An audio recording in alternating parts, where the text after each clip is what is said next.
My husband abandoned me and our kids to chase an online girlfriend, only to return years later with regrets and a selfish proposal. I am a 40-year-old female, feeling conflicted about a recent decision I made regarding my family and would like to know everyone's opinion. To start, my life turned upside down 8 years ago when my husband Robert suddenly announced that he was leaving me and the kids. He had met a hot chick online and fallen in love with her. His decision came out of nowhere and left me devastated. Robert had been acting distant and strange for weeks, leading up to the revelation, but I had brushed it off as work-related stress.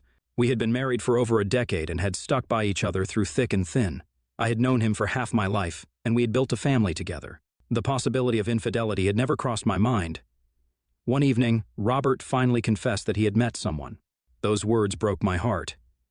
He blurted out that the woman's name was Isabella, and she was the hottest woman he had ever seen. He had been talking to her for the past 3 months, and they had formed a connection that made him realize he was unhappy in our marriage. Every word he spoke cut through me like a knife, and I felt a mixture of anger and despair swirling in my stomach. He continued to reassure me that he still loved us, but he couldn't deny his feelings for Isabella. He insisted that he needed to meet her in person to see if it was going to go somewhere. I was overwhelmed by a whirlwind of emotions, unable to make sense of what was happening, and it felt like the walls of our home were closing in on me. My voice quivered as I asked him if he was leaving us and the children for this woman. He nodded slowly, saying that, although he didn't expect me to understand, he needed to do this for himself. He had given it a lot of thought, and he was going to go to meet her and start a new life. He told me that he was ready to support us financially as much as he could. But he needed to follow his heart and meet the love of his life. The world came crashing down around me. I just couldn't believe that my husband was leaving me and our kids for someone he had never met in person. My first instinct was to scream, to plead, to do anything to make him stay, but I looked at his face and I knew that he had already made his choice and there was no turning back. Robert moved out the following week, leaving me to explain to our children that their father wouldn't be coming back. Emily, at years old, had 1,000 questions, but I had no answers. Nathan, who was only 4 years old then, couldn't fully grasp the magnitude of the situation and clung to me as if he knew that something was terribly wrong. I felt numb and shattered during this time, and my children were the only thing that kept me from drowning in my sorrow. When I first told my family about Robert, they had the same reaction as me. They just couldn't understand why on earth my husband of so many years would do something like this. My parents wanted me to pursue this legally, but at that point in my life, I didn't have a lot to go on, and I still believed my husband would come back to us. Robert's parents looked utterly helpless and broken when they found out their son had left us. They called him multiple times, pleading with him to return to us, but he told them the same story. Eventually, days turned into weeks, and weeks into months. I was left to pick up the pieces, both for my sake and for the kids. Our family and friends rallied around us, offering support and a shoulder to lean on. I focused on finding a job so I could provide a stable environment for Emily and Nathan, but the pain of my husband's betrayal lingered. During this time, Robert's parents helped me a lot by offering help financially and babysitting the children if I ever needed a break. 8 years have since passed, and Robert's presence in our lives has dwindled to nothing more than a distant memory. He used to send us money periodically, but other than that, he never contacted me or the children. I have pretty much become a single mother over the years, working tirelessly to provide for my children and give them the love and attention they deserve. Although Emily occasionally remembered her father, she eventually stopped trying to contact him and learned not to bring him up. In contrast, Nathan's recollection was far hazier, so he never even mentioned him. They both have grown up to become remarkable individuals, despite the pain of losing their father. Recently, Robert's father passed away unexpectedly, and we all attended his funeral. Later, his family lawyer informed us that he wanted to talk to me regarding his will. The lawyer explained that Robert's father had left some money for his grandchildren. While it wasn't a substantial amount, it could help cover my kids' college expenses. I sat down with my children and shared the news that they wouldn't need to fret over college expenses anymore. Their faces lit up with joy, and witnessing their happiness was truly heartwarming. It felt like a weight had been lifted knowing that we had one less concern on our plate. After a long period of uncertainty, it finally felt like everything was coming together in our lives. Last week, I received a call from an unknown number. To my surprise, it was Robert on the other end of the line. There was a rush of conflicting emotions, and I was speechless to hear his voice after 8 years. He hesitated before telling me that he wanted to meet me urgently.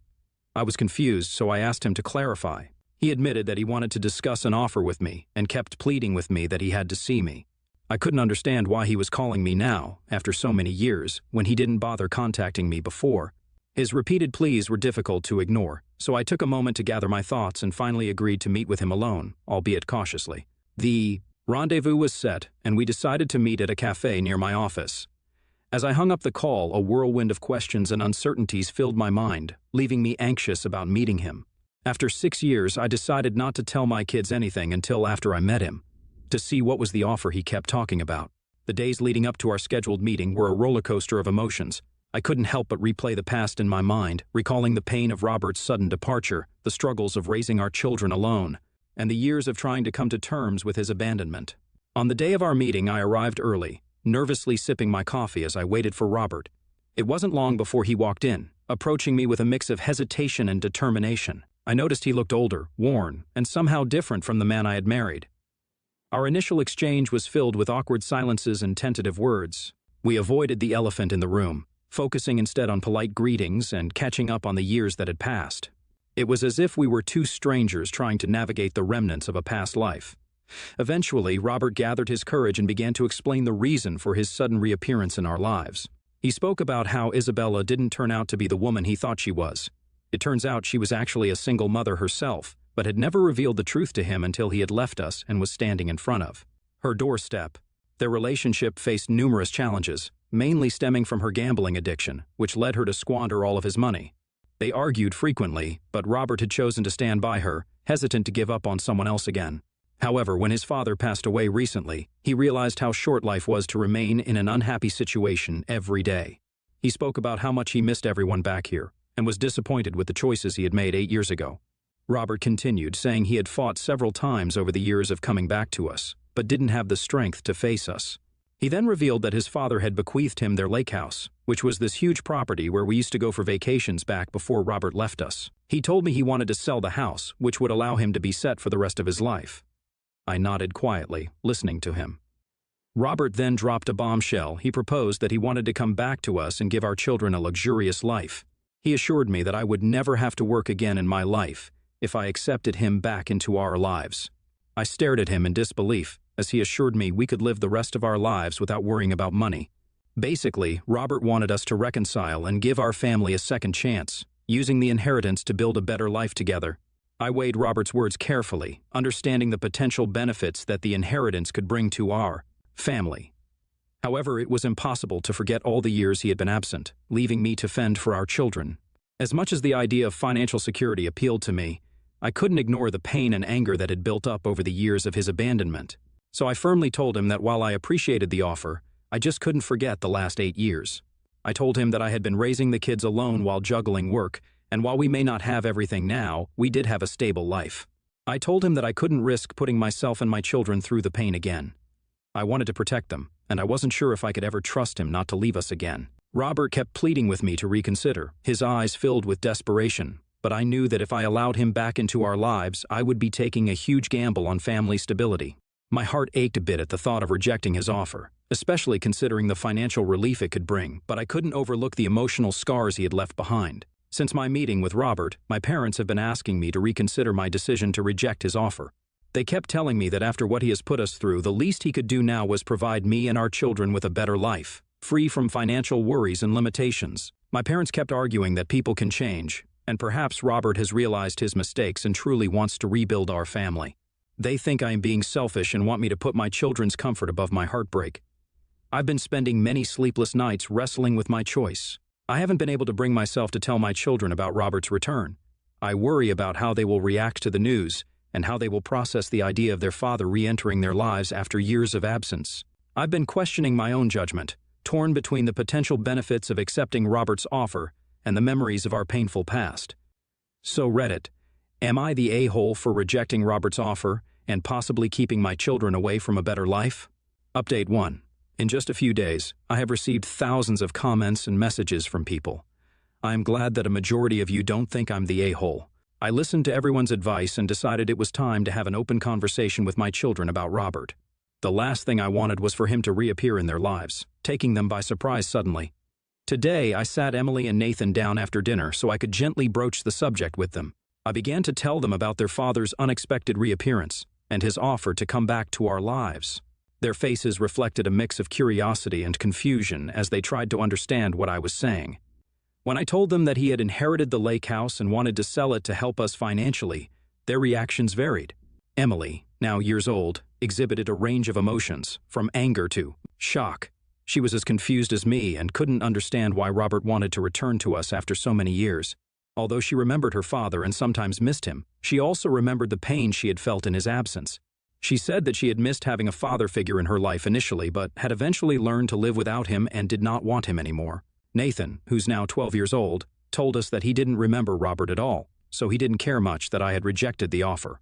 He struggled to grasp the full implications of this situation. I told them frankly that whatever they decided would happen, as I respected their opinions and emotions.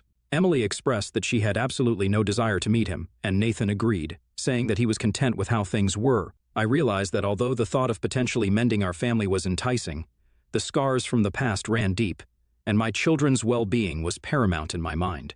I knew I had made the right choice to walk away from Robert that day in the cafe.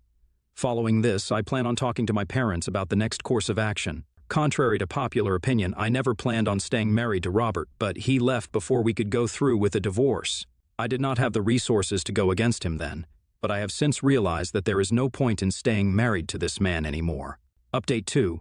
Robert's relentless calls had become increasingly desperate over the past few weeks, and no matter how much I explained to him that I did not want him back, he kept calling. As a non-confrontational person, I felt cornered and emotionally drained by his constant attempts to reach me. I was worried that he might suddenly turn up at my workplace or visit the kids at school. Hence, I decided it was time to reach out to his mother. She was aware of his return and seemed like the only person who could help me understand his motivations and deal with his relentless pursuit. I met her to inform her of my decision to end things with him legally and to express my annoyance with his constant calls. It was during this conversation that his mother revealed the real reason behind his persistence. She explained that Robert's father had added a cleverly designed clause when bequeathing him the lake house. He could become the owner of the house if, and only if, he returned to our family. To solidify his claim over the house, I had to sign the papers as well. This revelation left me shocked and dismayed. I finally understood why he had been pursuing me for several weeks. The primary reason he was contacting me was not out of a genuine desire to reconcile or make amends with me, but rather to secure ownership of the house. The whole situation felt like a cruel manipulation of emotions, and I needed to consider my next steps carefully. After discovering Robert's true intentions, I realized it was time to act. I didn't want to stay in a relationship anymore, driven by manipulation and secrets. I have started looking for a lawyer as I write this, who can help me prepare for my divorce proceedings immediately. I have also talked with my parents, who regret telling me to reconsider his offer. They understand now that he hasn't changed over the years and are supportive of my decision to move forward with the divorce. They regret telling me to ever listen to him, and now know that it is the right thing to walk away from him. I have blocked Robert for now, so he can't disturb me anymore. I plan to see him directly when I serve him with divorce papers. Update 3. It's been 2 months since my last update, and I can finally give a happy update. As I had mentioned, I was going to serve Robert with a divorce paper, so I reached out to him under the pretext of meeting him. He immediately agreed. Emily and Nathan expressed a desire to meet their father one last time. They had many questions, and I felt it was essential for them to have some closure. Despite the pain of the past, we arranged for a meeting in a neutral place, a local park, where we had spent many happy family moments before Robert's departure. Emily's eyes were filled with a mixture of curiosity and skepticism as she looked at her father, while Nathan clung to my side awkwardly. I started by telling him that I knew by now his real motive behind contacting us after so long. Robert protested that it wasn't just the clause in his father's will that prompted him, but he genuinely wanted us to give him a second chance.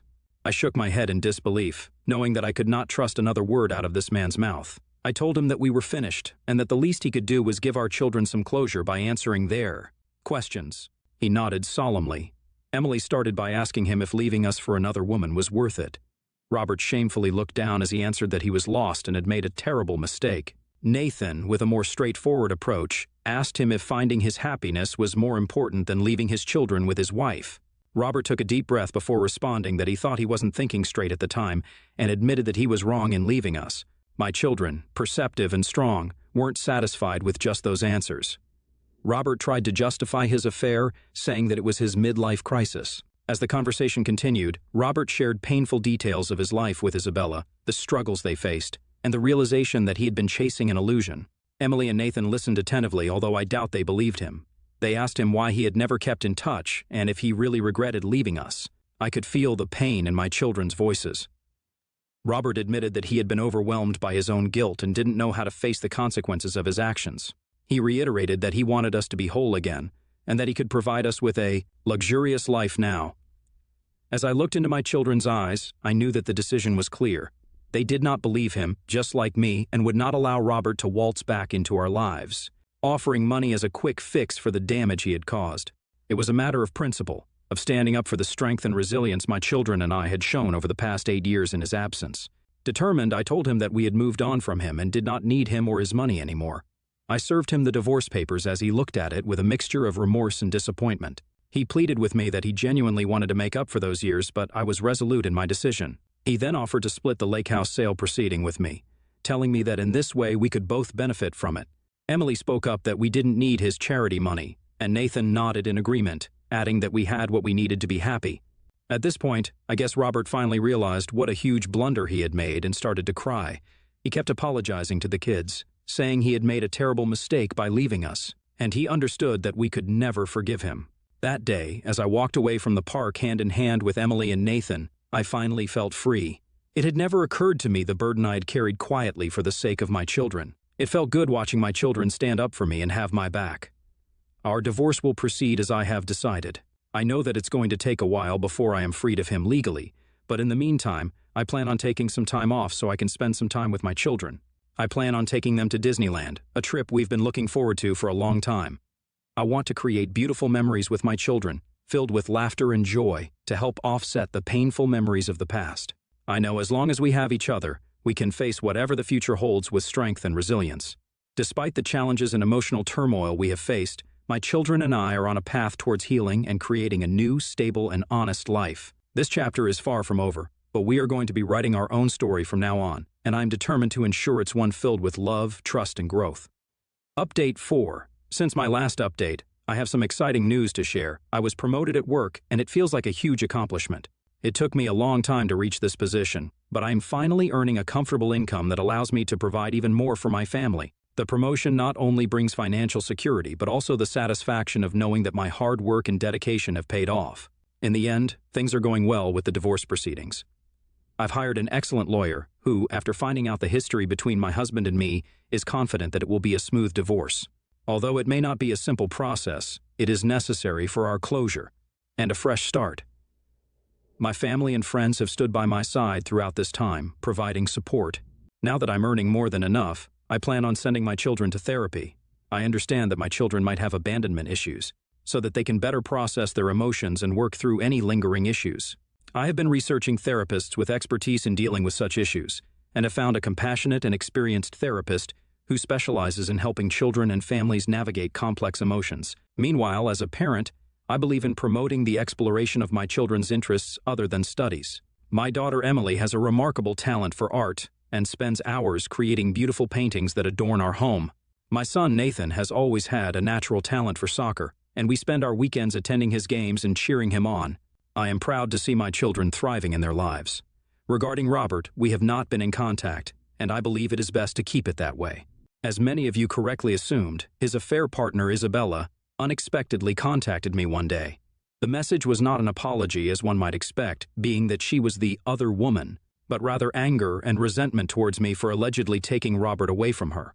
She blamed me for their relationship falling apart and accused me of being the reason for his departure. In her messages, Isabella lashed out, calling me names and making hurtful accusations. She questioned my motives and claimed I had manipulated Robert into returning to our family. The messages were aggressive and unsettling, and I couldn't help but feel overwhelmed by the intensity of her anger.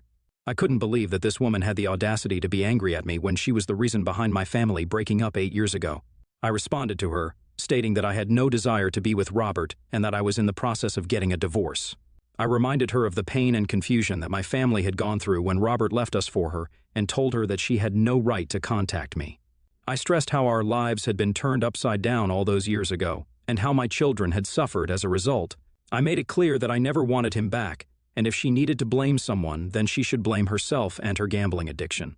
I blocked her after I sent her the message, and hopefully, she won't try to contact me further.